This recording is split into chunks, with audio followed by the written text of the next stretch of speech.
On est encore aujourd'hui dans le temps du retour des gentils. Le temps des nations, plutôt. Le temps des nations. OK? Et puis, là, ce qu'on va regarder ce matin, j'aimerais qu'on tourne dans Apocalypse 13. Et Apocalypse 13, aujourd'hui, on va faire deux textes majeurs, OK? Apocalypse 13 puis Apocalypse 17. Le 13, on ne prendra pas trop de temps à l'intérieur parce que les dernières leçons, on a beaucoup été pigés dans le passage de Apocalypse 13, donc ça serait tout simplement se répéter pour rien. Donc, Apocalypse 13, on va quand même en faire la lecture, les 10 premiers versets d'Apocalypse 13, parce qu'il y a quand même des choses, des notions à avoir, puis surtout une autre affaire, c'est que vous allez revoir ce qu'on a vu dans les dernières semaines. Donc, Apocalypse 13 va comme suit. Verset 1. « Et je vis monter de la mer une bête qui avait 7 têtes et 10 cornes, et sur ses cornes 10 diadèmes, et sur ses têtes un nom de blasphème. Et la bête que je vis ressemblait à un léopard. Ses pieds étaient comme ceux d'un ours, et sa gueule comme la gueule d'un lion. Et le dragon lui donna sa force, et son trône, et un grand pouvoir. Et je vis l'une de ses têtes comme blessée à mort. Mais cette plaie mortelle fut guérie, et toute la terre étant dans l'admiration suivit la bête. Et on adora le dragon qui avait donné son pouvoir à la bête. On adora aussi la bête en disant, qui est semblable à la bête et qui pourra combattre contre elle? Et on lui donna une bouche qui disait de grandes choses et des blasphèmes. Et on lui donna le pouvoir de faire la guerre pendant 42 mois. OK, retenez ça, 42 mois. OK? Parce que c'est la portion que je veux qu'on regarde ce matin. Et elle ouvrit la bouche pour blasphémer contre Dieu, pour blasphémer contre son nom et son tabernacle, et contre ceux qui habitent dans le ciel. Il lui fut aussi donné de faire la guerre aux saints et de les vaincre. Il lui fut donné la puissance sur toute tribu, langue et nation. Et tous ceux qui habitent sur la terre, dont le nom ne sont pas écrits dès la création du monde dans le livre de vie de l'agneau, qui a été immolé, l'adorèrent. Si quelqu'un a des oreilles, qu'il écoute. Si quelqu'un mène en captivité, il ira en captivité. Si quelqu'un tue avec l'épée, il faut qu'il soit tué lui-même par l'épée. C'est ici la patience et la foi des saints. OK. On va commencer avec ce passage-là maintenant même. Il y a deux choses que je veux vous faire ressortir par rapport à ce passage-là. Le restant, vous avez vu que, justement, la fameuse bête, la quatrième bête, on voit encore une fois qu'elle est redécrite ici. Hein? Elle avait 7 têtes, 10 cornes. Elle avait, puis quand on venait souvent, qu'on a pris l'image, ça va pas long. Ouais. Parfait. Donc, cette bête-là, c'est exactement la description de ce qu'Apocalypse 13 nous donne. OK? 7 têtes, 10 cornes, des diadèmes, autrement dit des couronnes sur les cornes. Et ensuite, elle avait le corps d'un léopard, les pattes d'un ours, la gueule d'un lion. OK? C'était réellement une bête, même que Daniel, qu'on se rappelle, Daniel n'était pas capable de lui donner une description, de donner une ressemblance. Alors, c'était ça qui arrivait que, étant donné que Daniel n'avait pas donné de description, il disait qu'il avait nommé une bête terrible, épouvantable. C'est tout ce qu'on avait comme information. Jusqu'à ce que Jean arrive à la décrire avec ces différentes choses. Puis vous vous rappelez, si on fait un petit, on regarde un petit peu en arrière, que les 3 premiers empires, les 3 premiers empires qui ont passé avant cette bête-là, « cette bête-là a tous des éléments des 3 premiers. A tous des éléments des trois premiers. Autrement dit, le premier empire, c'était représenté par un lion. Oups, on parle d'une gueule de lion. Le deuxième empire, c'était représenté par un ours. Oups, des pattes d'ours. Puis le troisième empire, c'était un léopard. Et c'est un corps de léopard. Alors, cette bête-là forme un tout avec on pourrait dire, les trois premiers empires qui ont influencé cette quatrième bête-là, dans laquelle on regarde encore ce matin.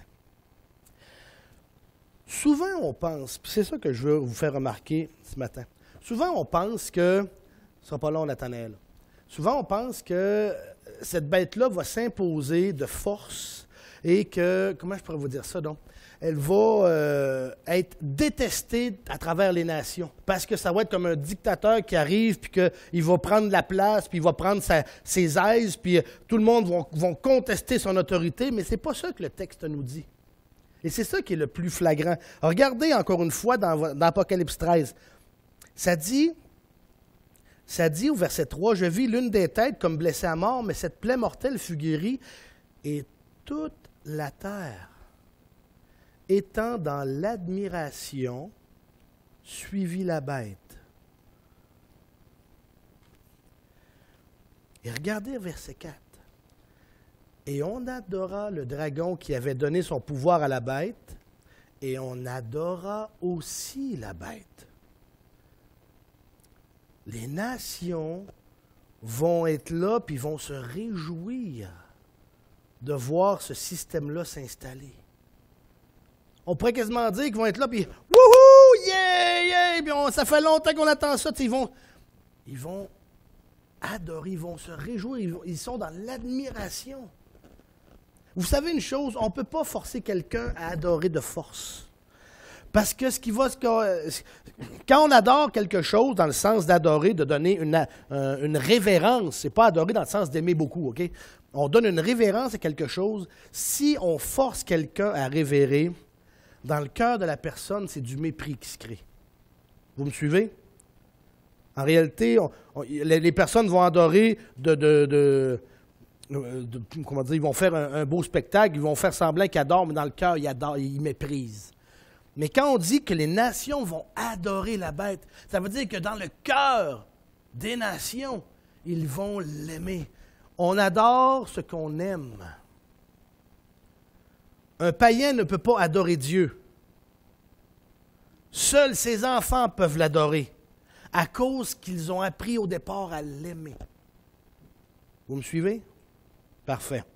Alors, c'est ça qui est assez stupéfiant de voir que cette bête-là, même si elle est terrible, on voit l'image, puis on dit, on va se sauver. Non, non, les nations vont adorer la bête. La structure de gouvernement qui va s'établir, la manière que ça va se produire, ils vont crier haut et fort, « Yes, sir! » On est content. Bon.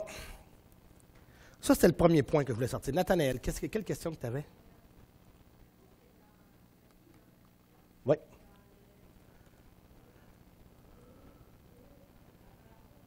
Mm-hmm. Oui.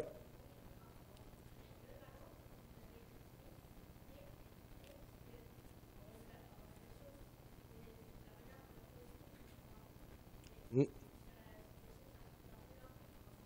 OK. Oui. Non, c'était une bête terrible. Je sais qu'il y a une chose, c'est quand j'ai pris l'image, que dans Daniel 7, qu'on avait pris une bête terrible, on ne savait pas à quelle bête ça ressemblait quand on avait pris l'image dans Daniel. OK? Fait qu'on avait pris une image, justement, que j'avais pris une image d'un dinosaure. Parce qu'on n'avait pas aucune description. Fait que c'est pour ça qu'on allait avec cette image-là. OK? Mais après ça, quand on a su, avec Apocalypse 13, que, la bête, par exemple, elle ressemblait à ça. Là, on a pu corriger notre description concernant justement la première bébite que j'avais mis, la première image que j'avais mis, qu'on a pu justement donner maintenant une image qui était plus ressemblante à la description de Jean dans l'Apocalypse. Et c'est pour ça. Le dragon qui est ici, là, c'est le diable, c'est Satan.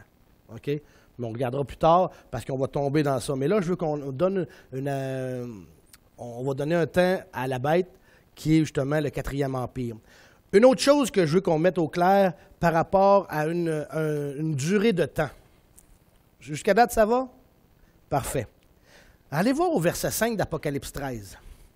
Et vous allez voir ça régulièrement dans la parole de Dieu, justement, des notions. Il y a une notion de temps qui est expliquée de différentes manières, où il y a différentes expressions par rapport à ça. Ça dit au verset 5 d'Apocalypse 13, « On lui donna une bouche qui disait de grandes choses et des blasphèmes, et on lui donna le pouvoir de faire la guerre pendant 42 mois. » 42 mois.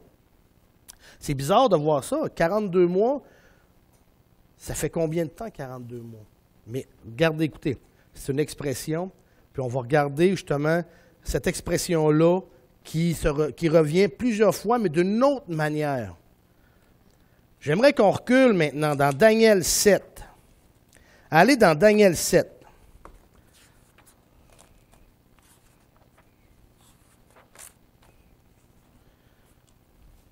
Daniel 7.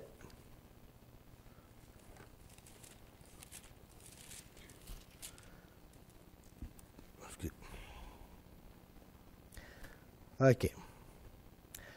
Daniel 7, 25.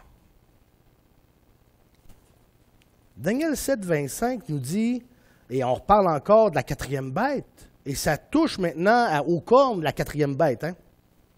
Ça dit, il prononcera des paroles contre le souverain, il opprimera les saints du souverain, il pensera à changer les temps et la loi, et les saints seront livrés en sa main pendant un temps, des temps, et la moitié d'un temps. C'est encore une autre expression qui présente, qui nous donne une durée de temps. Vous êtes dans Daniel 7, OK? Gardez ça en tête. Un temps, des temps, la moitié d'un temps. Allez un peu plus loin dans Daniel 9. Daniel chapitre 9, verset 27.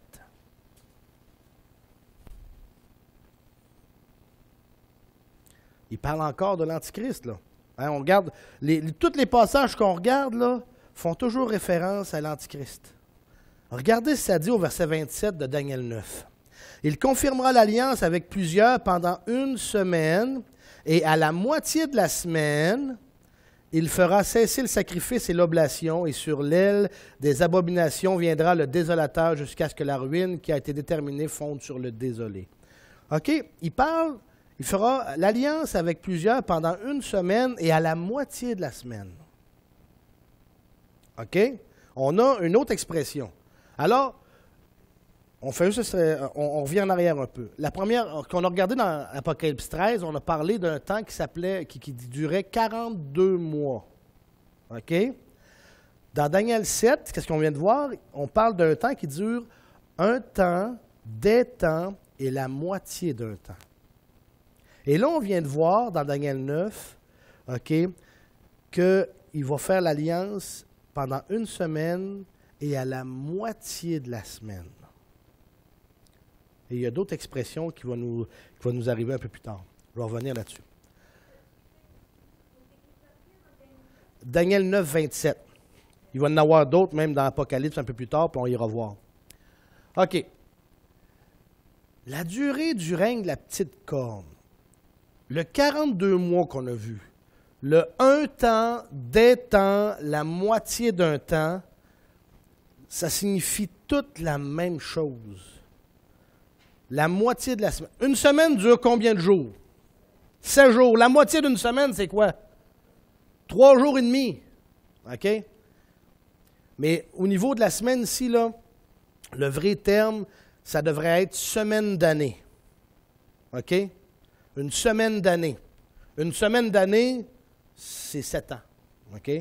Donc, la moitié d'une semaine d'année, c'est 3 ans et demi. OK? Un temps, des temps, la moitié d'un temps, c'est une expression hébraïque qui veut dire, un temps veut dire un an. OK? Alors, faites le calcul. Un temps, un an. Des temps, c'est 2 ans. Puis la moitié d'un temps, c'est une demi-année, 6 mois. Hein? Alors, c'est 3 ans et demi. Chez les Israélites, l'année était composée de 360 jours.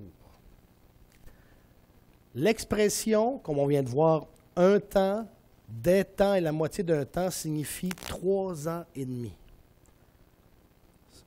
la moitié de la période de tribulation. 3 ans et demi. Ce qu'on vient de voir dans Apocalypse 13, les 42 mois. L'expression 42 mois signifie aussi 3 ans et demi. 12 mois fois 3, ça fait 36 mois. OK? Plus 6 mois, ça fait 42 mois.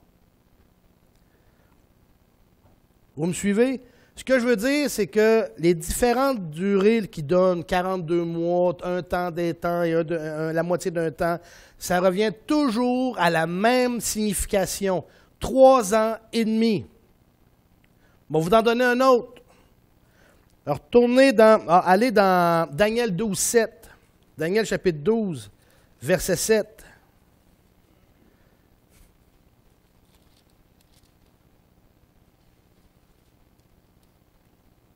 Encore une fois, ça revient encore, Daniel 12, 7. Ça dit, « Et j'entendis l'homme vêtu de lin qui était au-dessus des eaux du fleuve, et il leva sa main droite et sa main gauche vers les cieux, et il jura par celui qui vit éternellement que ce sera pour un temps, des temps, et la moitié d'un temps, et que quand il aura achevé de briser la force du peuple saint, toutes ces choses seront accomplies. » Ça a toujours rapport aussi. Toutes ces expressions-là reviennent toujours à 3 ans et demi, et ça a toujours rapport avec la durée de l'Antichrist. OK? Où c'est qu'il va régner en maître absolu. On va aller dans Apocalypse 11, s'il vous plaît. Apocalypse 11. On va regarder une autre expression qui donne le même, qui revient au même, que vous allez rencontrer aussi. Apocalypse 11, 2 et 3 versets. Les versets 2 et les versets 3. Là, OK, c'est vrai, j'ai mis pour en bas.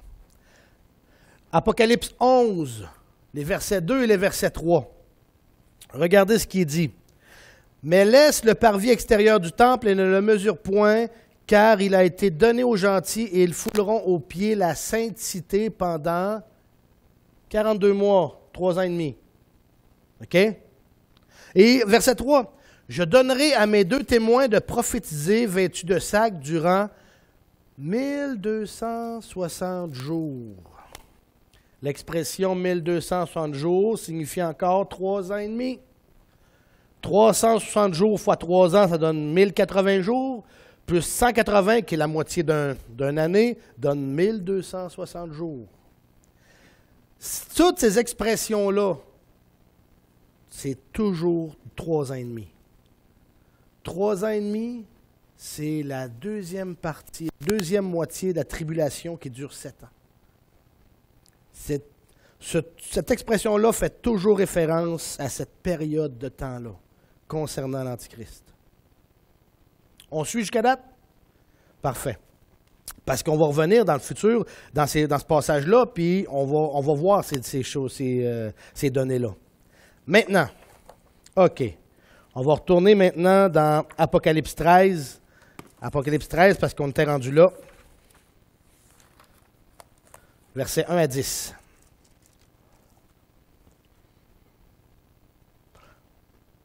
Alors, concernant justement tout ce qui concerne la durée, le temps, 42 mois, 1260 jours, un temps, des temps, la moitié d'un temps, pendant une semaine d'année, la moitié d'une semaine d'année, c'est 3 ans et demi. Alors, ce sont toutes les expressions qui concernent justement cette période-là qu'on va regarder. Maintenant, c'était justement la portion que je voulais qu'on regarde par rapport à Apocalypse 13. Là, on va se concentrer sur Apocalypse 17. Allez dans Apocalypse 17, s'il vous plaît. Et là, on va lire les versets 7 à 14. Et c'est là que ce qu'on a reçu ce matin, on va pouvoir utiliser certaines de ces cartes-là. Apocalypse 17, verset 7. Ça dit ceci. « Et l'ange me dit, pourquoi es-tu stupéfait? Je te donnerai le mystère de la femme et de la bête qui la porte, et qui a les 7 têtes et les 10 couronnes. Les 10 cornes, excusez. La bête que tu as vue a été et n'est plus, Elle doit monter de l'abîme et s'en aller en perdition. Et les habitants de la terre, dont les noms ne sont pas écrits dans le livre de vie dès la création du monde, s'étonneront en voyant la bête, car elle était et elle n'est plus, bien qu'elle soit. C'est ici l'intelligence qui possède la sagesse. Les 7 têtes sont 7 montagnes sur lesquelles la femme est assise. Ce sont aussi 7 rois. 5 sont tombés, l'un vit, l'autre n'est point encore venu. Et quand il sera venu, il ne doit durer que peu. Et la bête qui était et qui n'est plus est elle-même un 8e roi. Elle vient des 7 et s'en va en perdition. Et les 10 cornes que tu as vues sont 10 rois qui n'ont pas encore reçu l'empire, mais ils auront la puissance comme rois avec la bête pour 1 heure. Ils ont un même dessein et donneront leur puissance et leur autorité à la bête. Ils combattront contre l'agneau, mais l'agneau les vaincra parce qu'il est le Seigneur des seigneurs et le roi des rois. Et ceux qui sont avec lui sont les appelés, les élus et les fidèles. Parfait. Commençons.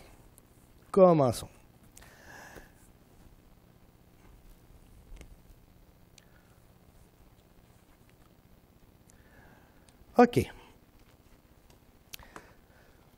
Apocalypse 17. Encore une fois, on voit cette fameuse bête. 7 têtes, 10 cornes. C'est toujours la même bête. C'est la même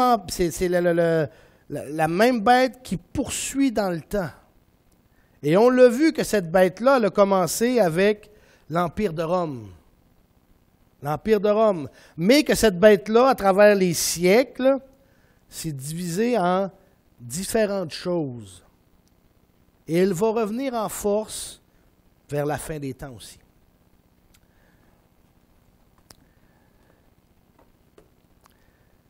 Ça nous dit au verset 8, il y a une petite chose qu'il faut se rappeler. Verset 8 dit, « La bête que tu as vue a été et n'est plus. Elle doit monter de l'abîme et s'en aller en perdition. » La bête que tu as vue a été et n'est plus. Elle doit monter de l'abîme et s'en aller en perdition. Rapidement. Vous rappelez-vous dans Apocalypse 13 qu'on vient de lire tout à l'heure, qui dit au verset 3, écoutez bien, « Et je vis l'une des têtes de ces têtes comme blessée à mort, mais cette plaie mortelle fut guérie, et toute la terre étant dans l'admiration suivit la bête. » OK? Il y a une chose qui va se produire avec cette fameuse bête-là. L'Antichrist, OK, va mourir. Et il va ressusciter. Une des choses que le diable aime le plus à faire, c'est de copier le Seigneur sur le plus près possible. Toujours. Satan a toujours voulu, au départ, être comme Dieu. Quand il s'est rebellé, on voit, dans les versets qui le concernent, « Je serai semblable au Très-Haut ». Il y a eu tellement d'arrogance, le diable, que même pendant que Jésus était sur la terre, qui a été pendant les 40 jours dans le désert, à un moment donné, Satan a eu le front de dire à Jésus, « Tu vois tous les royaumes qui sont ici? Tout ça m'a été donné. Je te les donne toutes si tu te prosternes et m'adores. » Il y a seulement Dieu qui peut être adoré. Aucunement la créature. Mais le diable a toujours cherché à copier le Seigneur. Et encore ici, avec l'Antichrist, il va permettre la même chose. L'Antichrist va copier Christ. Il va mourir et il va ressusciter. Apocalypse 13 nous dit que les nations vont être admiratifs devant ça, et à cause de ça, ils vont se mettre à suivre la bête.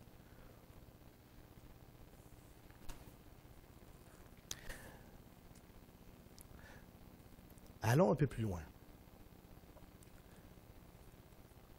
Les événements concernant cette mort-là, cette résurrection-là, ça, on va regarder ça en détail, mais dans le futur, dans l'ordre chronologique que ça va arriver.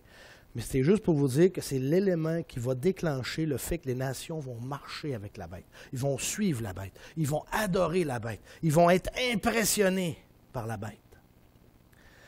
Verset 9.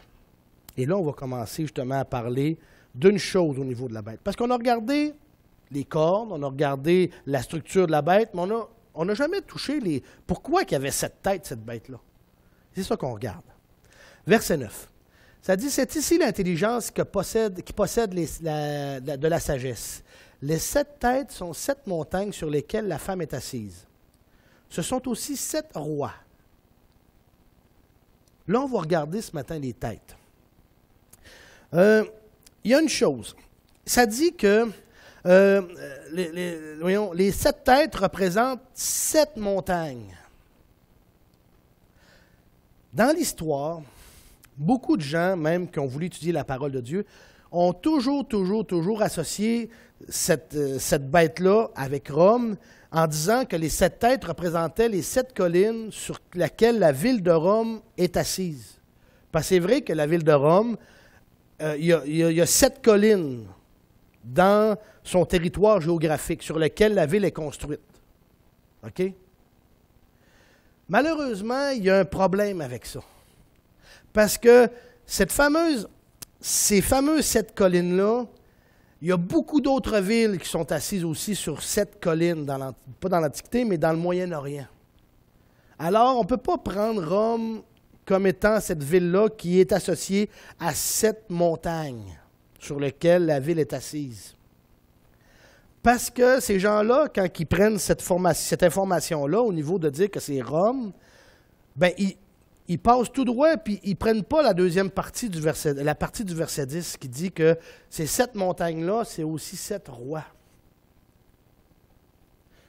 Les autres, ils se basent, ils arrêtent tout simplement de dire « Ah, gars, 7 collines! Ah, ben ça, c'est la ville de Rome, mais construite sur 7 collines. » Je ne suis pas capable de toutes vous les nommer, là, mais peu importe, toutes les collines dans la ville de Rome portent un nom. OK, tout simplement. Mais tout simplement pour dire que, justement, on ne peut pas s'arrêter à dire que c'est Rome à cause que c'est 7 montagnes. Parce que le verset 10 nous dit que ce sont aussi 7 rois. Et, à aller plus loin dans le verset 10, ça dit 5 sont tombés. L'un vit et l'autre n'est point encore venu.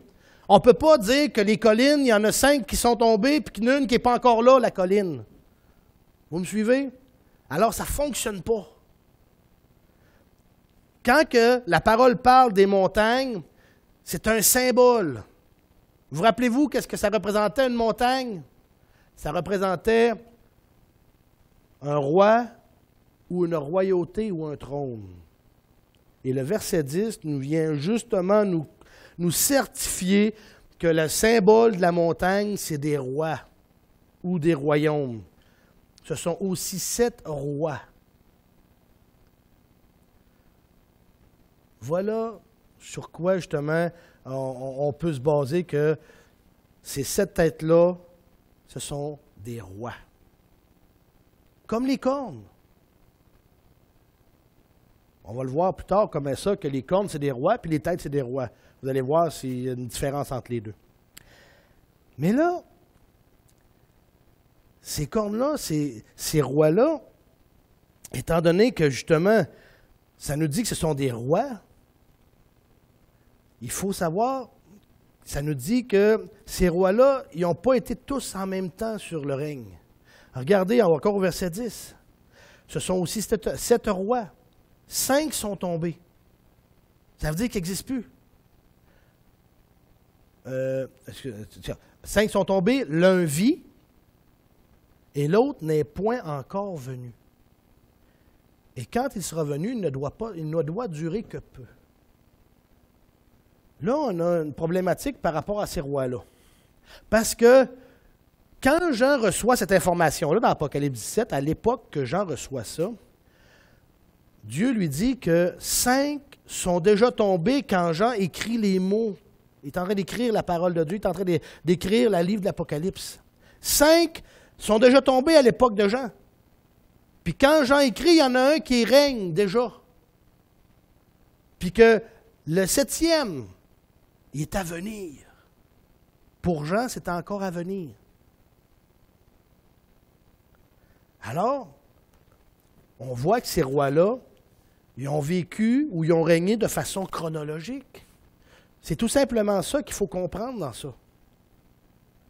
Les 5 premiers, ils ont passé, ils ont régné, ils ont tombé, ils sont plus là.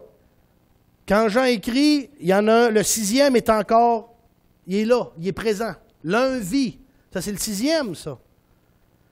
Puis la 7e tête est à venir pour Jean. On me suit jusqu'à date?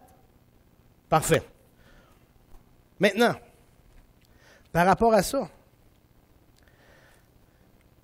étant donné que les têtes apparaissent de façon chronologique, étant donné que les rois arrivent de façon chronologique, alors il faut comprendre que justement, historiquement, il faut voir comment que ça s'est produit, ces apparitions-là, ces têtes-là, qui ça l'a été. Étant donné que ces 7 têtes-là font référence à la 4e bête, OK? Donc, il faut les associer à la 4e bête. Et cette 4e bête-là nous dit que ça a débuté avec l'Empire de Rome. Encore une fois, on touche à l'histoire. Quand on étudie la formation du 4e empire, qui est l'Empire romain, qui est la 4e bête, on voit que cet empire-là a passé par 5 étapes différentes avant d'arriver à ce que Jean écrivait à l'époque, l'Empire romain qu'il connaissait. Je ne veux pas que vous vous cassiez la tête avec tout le nom de ces empires-là, là, mais c'est juste pour vous montrer que ces têtes-là représentent l'Empire dans son évolution, tout simplement. OK? Tout simplement. Quand l'Empire romain a commencé on va dire comme on dit, à s'agrandir, ils ont eu différents types de gouvernements. Quand Rome a commencé à devenir, à partir d'un village et devenir une ville, a commencé à étendre son territoire, la première tête représentait les rois tarquins. Écoutez, là, c'est juste pour une information. Je ne veux même pas vous casser la tête pour essayer de retenir ça. Ça représente, ces 5 choses-là représentent les 5 premières têtes qui ne sont plus, tout simplement. Donc, ça a été les rois tarquins qui ont régné de l'an 553 à 510 avant Jésus-Christ. Après cette royauté-là, cette structure-là, ça a été transformé par des conseillers qui se sont mis à régner sur l'Empire qui se préparait à s'agrandir de plus en plus. Qu'ils ont régné de 510 en l'an 494 avant Jésus-Christ. C'est la 2e tête. La 3e tête, c'est les plébéiens, qui ont régné de 494 à l'an 390, qui représente la 3e tête. La 4e, c'est les républicains, qui ont régné de 390 à l'an 59 avant Jésus-Christ, qui représente la 4e tête. Vous me suivez là jusqu'à date? La 5e, c'est ce qu'on appelait le triumvirat, qui a été de 59 à l'an 27 avant Jésus-Christ, qui représente la 5e tête. Tout ça était le prélude, OK, à ce que, quand Jean écrit les mots dans Apocalypse 17, quand il nous dit au verset 10, ce sont aussi 7 rois, 5 sont tombés. Le règne de ces 5-là était déjà passé quand Jean écrivait ces mots, tout simplement. Mais c'est pour montrer comment Dieu y est précis dans ce qu'il déclare.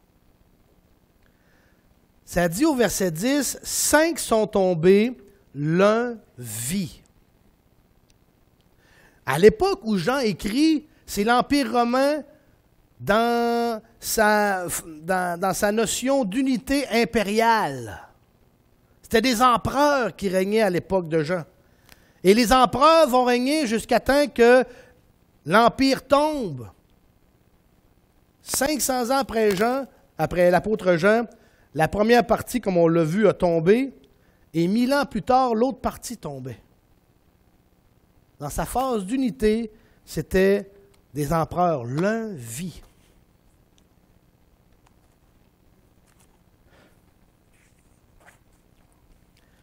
Vous avez votre feuille ici? Oui. Prenez-la, s'il vous plaît. Prenez-la.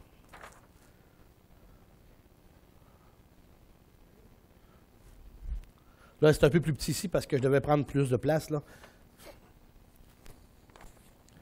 Vous voyez ici, justement sur votre feuille, que les têtes sont toutes écrites en rouge, OK? Première tête, deuxième tête, troisième tête, quatrième tête, cinquième tête. C'était le prélude à la mise sur pied du 4e Empire. Quand la 6e tête commence, en passant, on est encore dans la 6e tête aujourd'hui, en 2015, hein? Comme on l'a vu il y a 2 semaines de ça. Le 4e Empire, qui est l'Empire impérialiste, sa tête va passer à travers 4 étapes différentes dans lesquelles on est aujourd'hui. Nous autres, on se trouve être encore. On est dans la 2e étape, l'étape des 2 divisions Est-Ouest. On l'a bien vu la semaine passée, c'était ça. On faisait regarder les nouvelles. Vous avez vu encore la Russie avec l'Ukraine? Qui allait là pour pouvoir régler le conflit? L'Occident, l'Ouest. François Hollande, Angela Merkel étaient là avec l'Est, Vladimir Poutine, pour pouvoir créer et pouvoir régler des litiges avec Poroshenko, qui était le président de l'Ukraine. Qui, lui, Poroshenko, il a un penchant vers l'Ouest dans sa politique, mais l'Est voudrait le garder avec eux autres. C'est toujours un combat Est-Ouest. Tout le temps, tout le temps, tout le temps. Encore aujourd'hui, on est en 2015, on ne sort pas de ça. On ne sort pas de ça. Et, par la suite, cette 6e tête-là, encore une fois, va évoluer jusqu'à temps qu'il y ait un gouvernement mondial. Et c'est vers ça qu'on s'en va. Une gouvernance mondiale. Et la 6e tête va poursuivre jusqu'à temps qu'il y ait l'étape des 10 divisions, les 10 royaumes. Celle que vous avez ici, la dernière de vos cartes. Les 10 royaumes. Cette page-là, en passant, je l'ai téléchargée d'un rapport directement sur le site de l'ONU. Je ne peux pas être plus fidèle même que c'est le rapport même de l'ONU. C'est pas quelqu'un dans le fond de son sous-sol qui a pondu ça, là. C'est l'ONU même. J'ai essayé de trouver le rapport en français, mais je l'ai juste trouvé en anglais.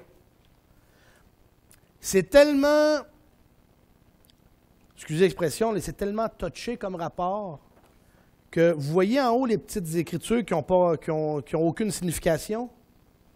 Bien, c'était écrit, là, c'était traduit en français, rapport de l'ONU sur le développement durable 2009. Ils ont modifié, quand on le fait imprimer, c'est même pas ça qui sort. Tellement que c'est touché ce qu'ils ont mis comme information. Si jamais vous voulez télécharger, je lis le PDF à la maison sur tout le rapport au complet. C'est 60 pages.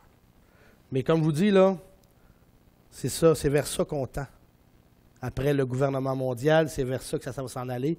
L'ONU travaille à ces choses-là.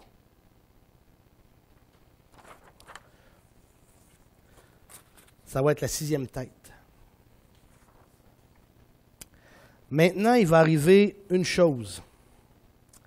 Il va arriver une chose qui va se produire. Vous êtes dans Apocalypse 17. Apocalypse 17. OK. Verset 10, chapitre 17, verset 11. OK. On va commencer au verset 10. Ce sont aussi 7 rois. 5 sont tombés, l'un vit, l'autre n'est point encore venu. Quand il sera venu, il ne doit durer que peu. Et la bête qui était et qui n'est plus est elle-même un 8e roi. Elle vient des 7 et s'en va en perdition. OK. On va lire le verset 12 en plus pour pouvoir faire un tout. Et les 10 cornes que tu as vues, ce sont 10 rois qui n'ont pas encore reçu l'Empire. On va arrêter là. la 7e tête de la bête. Je pense que je vais reculer, ouais, pour avoir un... Parfait. La 7e tête de la bête, ça représente l'Antichrist lui-même. OK? C'est ça que ça dit au verset 11. Et la bête qui était, qui n'est plus, est elle-même un 8e roi, elle vient des 7. OK? Quand il parle, elle vient des 7, il parle de la 7e tête. Mais il y a tellement d'emphase et d'influence que la 7e tête qui correspond à l'impérialisme absolu qui est l'Antichrist, OK? Ça nous dit au verset 11, elle est elle-même un 8e roi. Comment ça que c'est un 8e roi, fait partie des 7? La Bible, tout simplement, fait référence à la fois aux têtes et aux cornes. Vous rappelez-vous, dans les autres études des dernières semaines, qu'une des cornes faisait tomber 3 cornes, puis qu'elle gouvernait sur 3 territoires. Puis on parlait qu'elle proférait des paroles blasphématoires. Ça représentait aussi l'Antichrist. OK? Ça veut dire ceci. Ça veut dire que de façon chronologique, les têtes, OK, c'est des rois qui viennent un après l'autre. Des royautés qui viennent un après l'autre. La 7e tête représente celle où l'Antichrist va prendre le contrôle. Vous me suivez? OK, de façon chronologique. Mais ça dit qu'il est un 8e roi.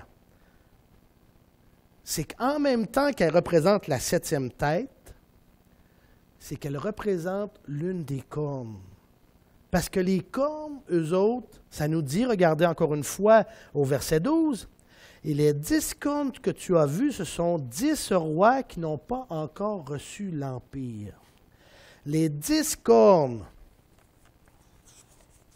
ce sont les 10 rois qui vont régner chacun sur une biorégion, vont recevoir l'Empire en même temps, vont régner en même temps. Ça va être des rois contemporains. Ils vont probablement se téléphoner, puis ils vont dire « Hey, qu'est-ce qui se passe chez vous? » OK, vous me suivez? Mais les 10 rois vont régner en même temps. Puis dans la parole, ça nous dit que dans Daniel 7, là je veux que vous me suiviez, OK?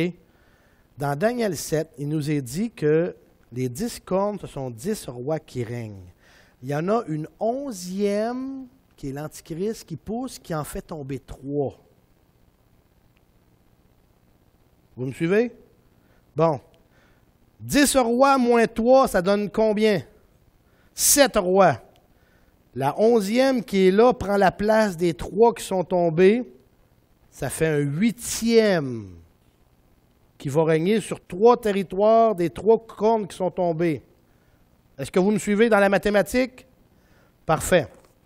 Alors, c'est la raison pour laquelle, c'est ça que je veux absolument qu'on soit bien clair là-dessus, là, c'est la raison pour laquelle, qui dit au verset 10 et au verset 11, ce sont aussi 7 rois qui sont tombés, l'un vit, l'autre n'est pas encore venu. Quand il sera venu, il ne doit durer que peu. La bête qui était et qui n'est plus est elle-même un 8e roi, une corne. Le 8e roi, c'est la corne. OK? 8e roi, elle vient des 7. Oh! Dans les têtes, c'est la 7e tête. Et elle vient des 7 et s'en va en perdition. Et les 10 cornes que tu as vues sont 10 rois qui n'ont pas encore reçu l'Empire, mais ils auront la puissance comme un roi avec la bête pour 1 heure, pour un peu de temps. Ça va jusqu'à date. Je veux que ça soit clair pour qu'on puisse bien démêler ça, parce que, bon, vous dire honnêtement, quand on lit ce passage-là, on est là, qu'est-ce qu'il veut dire par là? Mais quand on démêle les deux, que le 8e, quand il parle de 8, c'est les cornes, quand il parle de 7, c'est les têtes. C'est tout simplement que les têtes, c'est de façon chronologique, mais les cornes y arrivent eux autres, puis c'est tous des rois contemporains qui règnent pendant un certain temps, tous ensemble. Mais que la 8e corne puis la 7e tête, eux autres, ils vont régner. Ça va être en même temps, ça va être le même empire, ça va être l'Antichrist qui va régner d'une façon absolue. OK. On va arrêter ça ici pour ce matin. J'espère que tout a bien été, vous avez bien saisi, bien suivi. Alors, ça clôt réellement le temps des gentils, le temps des nations. OK? Et ce temps des nations-là, bien justement, c'est pour le fait que la semaine prochaine, on va commencer réellement dans l'Apocalypse. Et on va commencer à travers les églises, et Apocalypse chapitre 2, chapitre 3. Mais ce temps-là des nations, en passant, pendant qu'on regarde toute l'Apocalypse, ce temps des nations-là règne, là. OK? Ça règne, là. Mais l'Apocalypse, on va voir les développements du 4e Empire tout au long de l'Apocalypse. Des questions? On va prier. Père éternel, on est devant toi, Seigneur, ce matin. Je te prie que tu puisses mettre ta main sur ton peuple. Seigneur, on est dans une classe, on est réellement à l'école ce matin, mais je te prie que tu puisses nous aider à voir clair. Ta parole nous dit dans Apocalypse chapitre 1, verset 3, « Heureux celui qui garde et qui met en pratique ses paroles. » Père, mets ta main sur chacun d'entre nous. Ces choses-là sont à venir et peut-être, Père éternel, qu'on va voir ça de notre vivant. Alors, aide-nous à ne pas être perturbés, aide-nous à toujours être aux aguets et de voir ce qui se passe dans les événements mondiaux. Et actuellement, Père, on voit que ça brasse énormément, on voit comment l'Occident, l'Orient se comportent l'un envers l'autre, l'un contre l'autre. Et Seigneur, c'est réellement des événements qui sont à venir qu'on va réaliser que ta parole est réellement précise et claire. On t'aime, Père. Au nom de ton Fils Jésus qu'on te le demande. Amen.